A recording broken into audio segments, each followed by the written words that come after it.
इस वीडियो में जानने वाले हैं 10वीं कक्षा के जो है बायोलॉजी का जो है कंप्लीट जो है जानने वाले हैं पहला चैप्टर, जिसका नाम है जैव प्रक्रम यानी लाइफ प्रोसेस। जैव प्रक्रम एवं पोषण चैप्टर का नाम है। और इस चैप्टर का जो है 3 पार्ट जो है चैनल पर अपलोड है, पहले से नहीं देखे हैं तो जाकर के जरूर देख लीजिएगा। और ये चौथा पार्ट है, इसमें कंप्लीट हो जाएगा ये जो है जितना भी ये चैप्टर में जो है कंप्लीट चैप्टर यहाँ पे कवर हो जाएगा। तो देख सकते हैं यहाँ से जैव प्रक्रम, जीव विज्ञान क्या है और जीव विज्ञान के भाग और जैव प्रक्रम क्या है, पोषण क्या है, सजीव के लक्षण क्या है, ये सारी चीज़ हम लोग इससे पीछे एक वीडियो में जान चुके हैं। तो चलिए जहाँ तक आपको बता दिए थे उससे आगे आपको बताते हैं, डायरेक्ट पाचन तंत्र पे ले चलते हैं। यहाँ तक हम लोग पहले जान चुके हैं इससे पीछे के वीडियो में। तो इससे पीछे के वीडियो में यहाँ तक को हम लोग जान चुके थे। अब यहाँ से आगे जानने वाले हैं मानव पाचन तंत्र। मानव पाचन तंत्र जो है यानी मनुष्य का पाचन तंत्र जो है, जिसको हम लोग HUMAN वुमेन डाइजेस्टिव सिस्टम कहते हैं, वुमेन डाइजेस्टिव सिस्टम कहते हैं, इसको कंप्लीट जानने वाले हैं। तो यहाँ से देख सकते हैं, सबसे पहले हम लोग इसको जो है इस तरीके से लिखते हैं, आहार नाल दे करके डैश देते हैं, क्योंकि पाचन तंत्र का ही भाग है आहार नाल। तो लिखेंगे आहार नाल एक लंबी कुंडली सी एक रचना होती है जिसकी लंबाई लगभग 8 से 10 मीटर लंबी होती है। इसकी शुरुआत मुख गुहा से होती है और यह गुदा यानी मल द्वार तक जो है फैला होता है। तो ये हो गया आहार नाल के बारे में जो है महत्वपूर्ण बातें पूछा जाता है। आहार नाल की लंबाई कितनी होती है, तो 8 से 10 मीटर लंबी होती है आहार नाल जो है।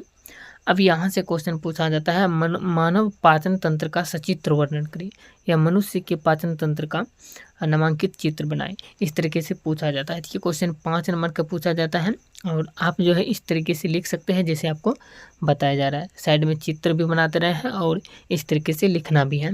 जैसे पहले लिखना है उत्तर में, मानव पाचन तंत्र में प्रमुख अंग जो है एवं ग्रंथि निम्नलिखित भाग ले, यानी जो है निम्नलिखित है, ऐसे लिख सकते हैं, यानी ये सब ग्रंथि जो है भाग लेते हैं जो आपको आगे बताते हैं। तो पहले जो यहाँ पर आ जाता है मुख गुहा। मुख गुहा क्या होता है, तो इसमें लिख सकते हैं, मुख गुहा आहार नाल का सबसे पहला अंग है और भोजन के पाचन की शुरुआत मुख से होती है। मुख जिस गुहा में जाकर खुलती है उसे मुख गुहा कहते हैं। इसमें दांत, जीभ एवं लार ग्रंथि पाई जाती है। इसमें दांत का कार्य जो है भोजन को 2 टुकड़ों में बांटना और लार ग्रंथि से लार स्रावित होता है, जिसे जीभ भोजन को मिलाने का कार्य करती है। तो क्या होता है मुख गुहा में कि ये आहार नाल का सबसे पहला भाग होता है और मुख से ही भोजन की शुरुआत होती है। भोजन की शुरुआत यानी पाचन की शुरुआत जो है मुख से होती है और यहाँ से ये मुख गुहा जो है इसी में दांत पाए जाते हैं, जीभ और लार ग्रंथि पाए जाते हैं, जिससे लार रस निकलता है मुंह में बात करें तो।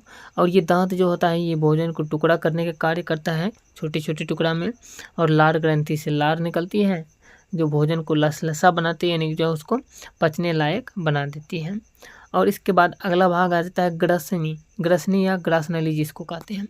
तो ग्रासनली में हम लोग लिख सकते हैं इस तरीके से, इसमें लिख सकते हैं कि यह नली के आकार की संरचना होती है जो भोजन को आमाशय में भेजने का कार्य करती है। यह किसी भी एंजाइम का स्त्राव नहीं करता है। ये ग्रासनली जो होता है यह नली के आकार की होती है और जो भोजन को जो है आमाशय में भेजने का कार्य करती है, और यह किसी भी एंजाइम का स्त्राव नहीं करता है, ग्रासनली जो होता है।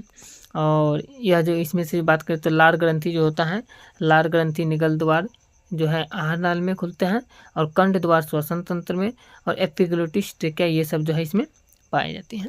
तो चलिए पहले इसमें ग्रासनली जो होता है इसमें क्रमाकुंचन गति होता है, ये याद रखना है। और पाचन तंत्र को हम लोग अच्छे तरीके से समझते हैं चित्र के द्वारा। तो यहाँ पे चित्र में देख सकते हैं, यहाँ से मुख जिह्वा जो पाया जाता है, यहाँ पे मुख से जो है भोजन की शुरुआत होता है और भोजन यहाँ से आता है यहाँ पे ग्रसिका के माध्यम से, ये जो है ये ग्रसिका कहलाता है। ग्रसिका यहाँ से जो है ग्रसिका के माध्यम से यहाँ से भोजन की शुरुआत होता है मुख से, और ग्रसिका के माध्यम से आगे भोजन इस तरीके से आता है। यहाँ के आने के बाद ये जो है इस तरीके से आता है, इसको डायफ्राम कहा जाता है। और इसके बाद जो डायफ्राम कहा जाता है, ये भोजन यहाँ पर आने के बाद ये आमाशय में आ जाता है। आमाशय में आने के बाद जो है भोजन यहाँ से आमाशय में भोजन का पाचन होता है, और इसके बाद आमाशय से के पास से यहाँ पे जो है एक पित्ताशय पाया जाता है जिससे पित्त रस निकलता है और ये पित्त का नली कहलाता है। यहाँ पे ये यकृत पाया जाता है, आमाशय के बगल में इस तरीके से जो है यकृत पाया जाता है। और यहाँ पे यकृत के बाद बात करें तो यहाँ पे एक और अग्नाशय पाया जाता है जिसमें से अग्नाशयी रस निकलता है, यहाँ पर जो पाए जाते हैं यहाँ पे देख सकते हैं। और इसके बाद जो है यहाँ से अमाशय से भोजन जैसे आगे बढ़ता है, ये छोटी आंत में जाता है। ये इस प्रकार से जो है छोटी आंत में जाता है, इस तरीके से रहता है। और छोटी आंत में जाने के बाद छोटी आंत में भोजन का पूर्ण पाचन हो जाता है। छोटी आंत में जो है पाचन की क्रिया पूर्ण हो जाती है। और यहाँ से जो है जो पानी जैसा जो पदार्थ बच जाता है, और ये इस तरीके से बड़ी आंत के द्वारा जो इस तरीके से साइड होकर के आ जाती है, यानी बड़ी आंत के द्वारा। और बड़ी आंत में जो है इसको जो है पंसुखा लगा होता है एक तरीके से, जिसको हम लोग बोल सकते हैं पानी को अवशोषण करने की क्षमता होती है। तो इस प्रकार से होता है। इसके बाद जो है लास्ट में गुदाद्वार के द्वारा जो यहाँ पे बाहर निकल जाता है मल के रूप में। तो इस तरीके से जो है पाचन की क्रिया पूर्ण होती है। ये बड़ी आंत है और ये छोटा छोटा जो है ऐसे तार जैसा, इसको हम लोग छोटी आंत कहते हैं। यहाँ पे एक अपेंडिक्स पाया जाता है। और छोटी आंत और बड़ी आंत के यहाँ पे जोड़ जो है इसको सीकम कहा जाता है। इस तरीके से पाचन तंत्र का चित्र आप लोग जो है बना सकते हैं अच्छे तरीके से। अब यहाँ से आ जाता है, देख सकते हैं ग्रासनली में जो क्रमाकुंचन गति होता है के रूप में जो है भोजन पचता है, यानी ग्रासनली जो होता है उसमें क्रमाकुंचन गति के द्वारा ही भोजन जो है नीचे की तरफ आता है अमाशय में। अब आ जाता है अमाशय क्या है। तो अमाशय की बात करें तो इसमें लिख सकते हैं ग्रास नली के आगे थैली नुमा संरचना को अमाशय कहा जाता है, जिसका आकार अंग्रेजी के जे आकार का होता है। और अमाशय में 3 भाग होते हैं, जिसमें अग्र भाग को कार्डियक कहते हैं, मध्य भाग को फुंडिक कहते हैं और पिछले भाग को पाइलोरिक कहा जाता है। ये 3 प्रकार के जो है पाइलोरिक कहा जाता है। ये 3 प्रकार के जो है अमाशय के भाग होते हैं। अमाशय में भोजन जो है 3 से 4 घंटा तक रहता है अमाशय में भोजन। और अमाशय में गाढ़ा लेई पदार्थ को काइम कहा जाता है, और जबकि तरल पदार्थ को जो है चाइल कहा जाता है। और अमाशय से पेप्सिन और लाइपेज एंजाइम का स्त्राव करता है अमाशय से जो होता है। अब अमाशय के बाद आ जाता है छोटी आंत। अमाशय से भोजन जो है चल जाता है छोटी आंत में। अब छोटी आंत में पाचन की क्रिया किस तरीके से होता है उसको समझते हैं अच्छे तरीके से। छोटी आंत में बात करें तो आहार नाल का सबसे बड़ा भाग जो है छोटी आंत होता है। और छोटी आंत की लंबाई 7 से 8 मीटर होती है और चौड़ाई 2.5 मीटर होती है छोटी आंत की बात करें तो। और इसमें भोजन में मिले हुए सिर्फ वसा का पाचन होता है छोटी आंत में। इसके बाद आ जाता है यकृत। छोटी आंत के बाद आता है यकृत। यकृत के बारे में बात करें तो यकृत जो होता है शरीर की सबसे बड़ी ग्रंथि होती है। और यकृत का भार जो होता है, ये भार के विचार से ये सबसे बड़ा होता है। इसका वजन जो 1.5 kg होता है। यकृत का वजन 1.5 kg होता है।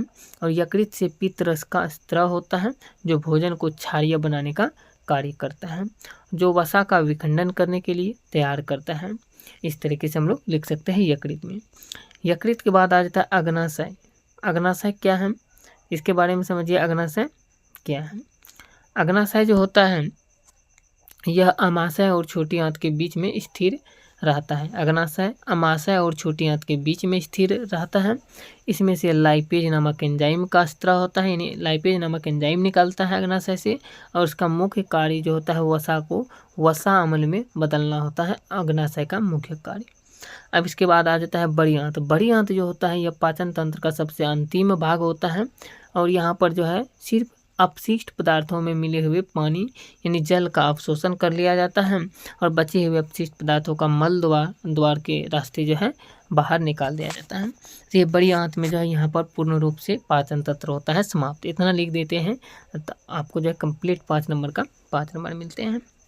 इसके बाद आ जाता है जो है दंत अस्थिक्षय क्या है, इसको समझते हैं। अब दंत अस्थिक्षय किसको कहते हैं, ये क्वेश्चन बहुत बार पूछा गया है, तो इसको लिख सकते हैं। पानी में फ्लोराइड की मात्रा बढ़ जाने से अनेक जीवाणु कोशिका भोज पदार्थ के साथ मिलकर दांतों पर चिपक जाते हैं और दांतों को क्षरण करना शुरू कर देता है। चूँकि भोजन अम्ल से विक्रिया करके दांत की परत को मुलायम कर देता है, अतः इसलिए ज़्यादा मीठे भोजन का सेवन नहीं करना चाहिए। तो इससे अच्छा हम लोग लिख सकते हैं, इस तरीके से अपना भाषा में परिभाषा लिख सकते हैं कि जब हम लोग मीठे चीज़ों को खाते हैं, मीठे पदार्थ को खाते हैं, तो वो मीठे पदार्थ दांतों में चिपक जाते हैं। और यदि हम दांत की अच्छी तरह सफाई नहीं करते हैं तो वो मीठे पदार्थ पे जो है बैक्टीरिया आ जाता है, और बैक्टीरिया जो है वहाँ पर जो है अपना निवास करने लगता है। और तो बैक्टीरिया निवास करने लगता है तो वो जो है मसूड़े को जो है खाने लगता है, और वो बाद में जो है अगर मसूड़े को खाने लगता है मीठे पदार्थ खाने के बाद, तो मसूड़े को खाने के बाद मसूड़ा दर्द करने लगता है, जिससे हम लोगों को दांत दर्द करता है और दांतों में एक बीमारी आ जाती है। इसी को कहते हैं दंत क्षरण या दंत अस्थिज है कहते हैं। तो इस तरीके से हम लोग परिभाषा लिख सकते हैं। तो चलिए अब जानते हैं अमाशय में अम्ल की क्या भूमिका है HCl अम्ल की। तो यहाँ से एक क्वेश्चन पूछा जाता है अमाशय में HCl अम्ल की क्या भूमिका होती है। तो अमाशय में HCl अम्ल की भूमिका का बात करें तो लिख सकते हैं अमाशय में HCl अम्ल की बहुत बड़ी भूमिका होती है। यह हमारे शरीर से प्रतिदिन 31 लीटर यानी यहाँ पे 3 लीटर स्रावित होता है। 3 लीटर याद रखना है, 3 लीटर स्रावित होता है, जिसका प्रमुख कार्य हानिकारक जीवाणुओं को नष्ट करना होता है और रोग से सुरक्षा प्रदान करना होता है। अमाशय में जो है HCl अम्ल जो निकलता है, इसका काम होता है कि जीवाणु को नष्ट करना, भोजन के साथ जो जीवाणु जाता है उसको नष्ट करना और रोग से जो है सुरक्षा प्रदान करना। अमाशय के जठर ग्रंथि से जठर रस तथा पेप्सिन एंजाइम का स्त्राव होता है, जो प्रोटीन के जटिल अणुओं को छोटे 2 खंडों में तोड़ देता है। इसे ही पेप्टोन कहती है। तो इस प्रकार से जो है अमाशय में HCl की भूमिका होती है, तो यह लिख सकते हैं। तो ये चैप्टर यहाँ पे होता है कंप्लीट समाप्त। ये वीडियो कैसा लगा आप लोग कमेंट करके बताइए। पिछले वीडियो जा करके जरूर देखिएगा। मिलते हैं नेक्स्ट वीडियो में अगला चैप्टर को लेकर के। जय हिंद।